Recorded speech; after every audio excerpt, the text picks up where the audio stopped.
Hoy, como todos los miércoles, vamos a el quién es quién en las mentiras de la semana.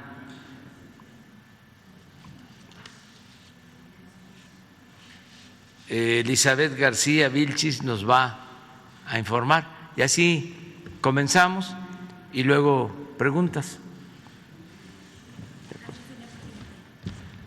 Buenos días a todas y todos. Vamos a presentar hoy 3 noticias. La primera es: difunden carta falsa de la SEP del regreso a clases. Una vez más, el periódico El Universal publicó el 12 de agosto pasado información falsa.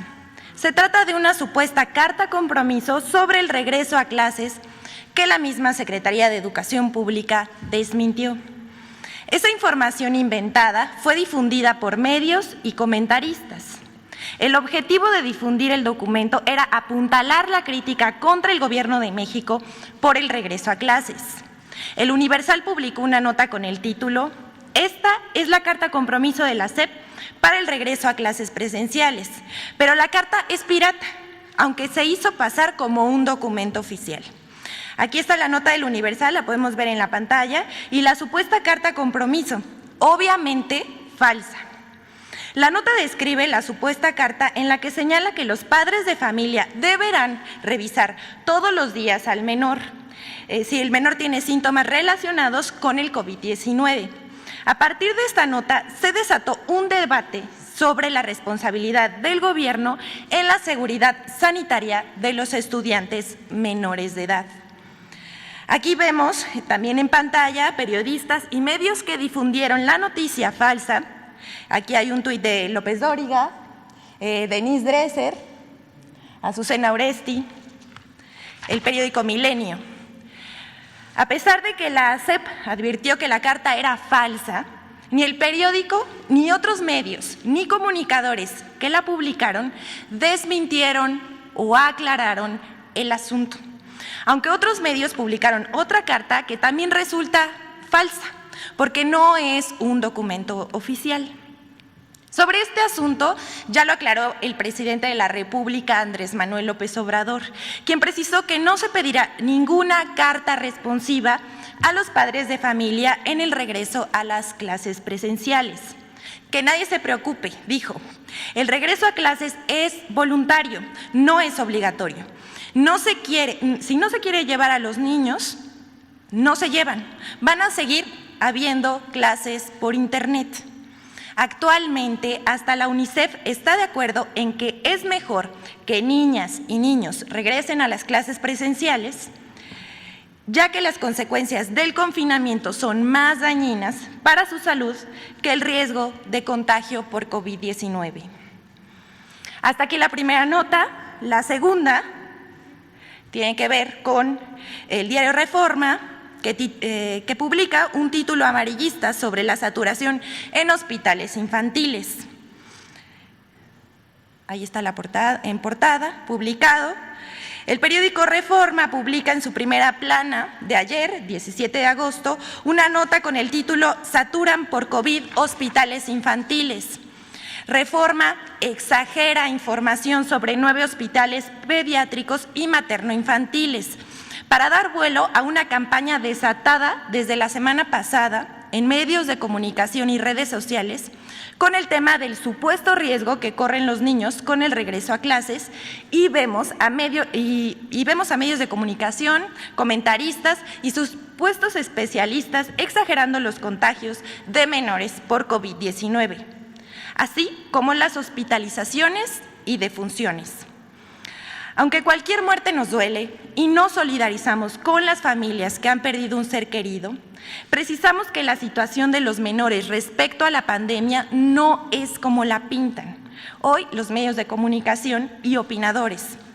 Si tomamos en cuenta la información del IMSS, la institución de salud más importante del país, podemos tener una mejor perspectiva del tema. De 7,605 hospitalizados que había el día de ayer en todo el país, solo hay 128 menores de 19 años. es decir, apenas el 1.6% de los hospitalizados. En el caso de la Ciudad de México, de donde se ha difundido más información, había 1,019 hospitalizados en el IMSS, de los cuales apenas 17 personas son menores de 19 años, o sea, el 2%. Otro ejemplo es el Hospital Nacional de Pediatría. De 168 pacientes hospitalizados, apenas una tercera parte tiene COVID o sospecha de la enfermedad. Aquí vemos el cuadro del IMSS donde nos muestra que apenas el 2% de los hospitalizados son menores de 18 años. Vemos ahí en la gráfica del pastel, que el 58% de los hospitalizados, esta gráfica es de ayer, tiene mayor a 50 años, 58%. De rango de edad de 31 a 50, el 33% de los hospitalizados. De 19 a 30 años, el 7%. Y solo el 2% son menores a 19 años. Es importante destacar que se trata de una verdadera campaña por causar miedo entre la población sobre el asunto del aumento sin control de los contagios de niños y niñas y dar la impresión de que se está saturando los hospitales infantiles por el COVID-19, lo cual no es verdad, es falso. La semana pasada comenzó a difundirse información y desinformación sobre los contagios de COVID en menores. El miércoles 11 de agosto, el periodista Ciro Gómez Leiva, en su programa de Radio Fórmula, divulgó que el Hospital Infantil de México Federico Gómez estaba al 100% de su capacidad, lo cual fue desmentido por el hospital y por la Secretaría de Salud, pero de poco sirvió, porque esa noticia comenzaba a difundirse en medios de comunicación y en redes sociales. Aquí vimos el tuit de Ciro Gómez Leiva y varias notas que hicieron ecos de esta información falsa. Está el hospital, está Televisa, Infobae y Vanguardia MX. También queremos hacer la aclaración, el hospital ese día, 11 de agosto, tenía el 70% de las camas ocupadas solamente de COVID, que eran 18 de 26 camas. En la última nota dice, medios toman unos datos y omiten otros para concluir que aumentó en 12% la población sin servicios de salud. Bueno, aquí las notas, entre los que se encuentran Joaquín López Dóriga, Expansión Política, El Financiero, El Heraldo, Animal Político, entre otros. Tomando en cuenta los datos del Coneval, los medios difundieron que 35 millones de mexicanos carecen de acceso a la salud y que esa situación había aumentado 12% entre 2018 y 2020. Todo eso no es verdad. 99% de los mexicanos que demandaron un servicio de salud fueron atendidos según los mismos datos de Coneval. Hoy el derecho a la salud es universal y cualquier mexicano tiene derecho a ello. Antes existía el Seguro Popular, pero no era para todos y tenía que pagarse una cuota. Hoy la atención y los medicamentos son gratuitos para todas y todos los mexicanos que la soliciten. Pero aclaramos, el Coneval hizo 2 preguntas sobre salud en una encuesta sobre pobreza multidimensional. Una pregunta sobre acceso a la salud. Ahí el Coneval registró que las personas sin acceso a la salud habían aumentado 12%. Esto es porque muchos desconocen que tienen derecho a cualquier servicio público de salud si lo solicitan, pero al no contar con una credencial o un seguro por escrito, respondieron que no tenían acceso a servicio de salud. El INSABI es una institución creada apenas hace 8 meses para promover el acceso universal y gratuito a los servicios de salud para la población sin seguridad social. Además de que en 6 estados no han aceptado el INSABI: Aguascalientes, Chihuahua, Guanajuato, Jalisco, Nuevo León y Tamaulipas, lo que explica la falta de conocimiento de muchas personas sobre su derecho a los servicios públicos de salud. Pero hay otra pregunta que registra el Coneval sobre el acceso a los servicios de salud que es más relevante. Durante 2020, en plena pandemia, 47.9% de la población nacional, es decir, 60.7 millones de personas, refirió haber tenido algún dolor, malestar, enfermedad o accidente, de los cuales 41.7 millones buscaron que los atendieran en un servicio de salud y fueron efectivamente atendidos el 99.5%, es decir, 41.5 millones.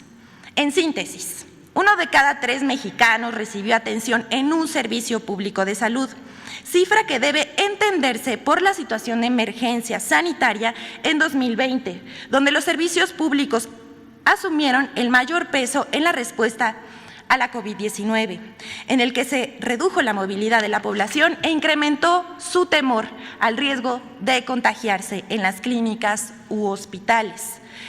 La difusión de esta noticia tendenciosa tuvo un eco en medios impresos de radio y televisión.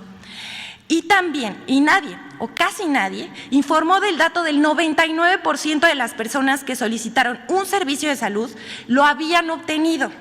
Incluso el director de Excelsior, Pascal Beltrán del Río, en su programa de radio dijo que lo único que se hizo en este gobierno es quitarle el derecho a la salud de los más pobres. Pero a propósito de él, queremos compartir este tuit que fue citado ayer por el presidente de la República. Se trata de una síntesis de lo que a su leer entender es la cuarta transformación.